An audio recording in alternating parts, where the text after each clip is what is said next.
విషయంలో కఠినంగా మా ప్రభుత్వం వ్యవహరిస్తుంది.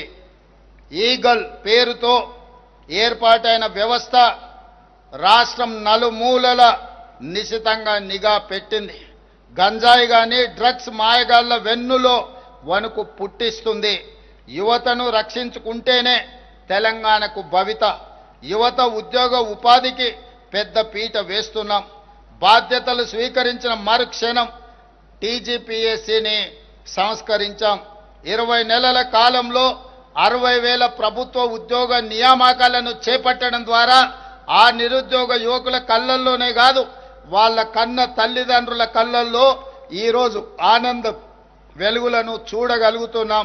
ఇప్పటి వరకు తెలంగాణ రాష్ట్ర ప్రభుత్వం 60,000 ప్రభుత్వ ఉద్యోగ ఖాళీలను భర్తీ చేసి, అదే కాకుండా తెలంగాణ పబ్లిక్ సర్వీస్ కమిషన్ నుంచి గ్రూప్ 1, గ్రూప్ 2, గ్రూప్ 3 పరీక్షల్ని కూడా పూర్తి చేసి తొందరలోనే ఈరోజు ఈ నియామకాలను చేపట్టబోతున్నాం. అదేవిధంగా పేదలకు విద్యను అందించే ఉద్దేశంతో డిఎస్సిని కూడా పూర్తి చేసి దాదాపుగా 10,000 పైచిలకు టీచర్ ఉద్యోగ నియామకాలు చేపట్టడం ద్వారా పేదలకు విద్యను అందుబాటులోకి తీసుకురావడానికి ప్రభుత్వం వేగంగా ముందుకు వెళుతుంది.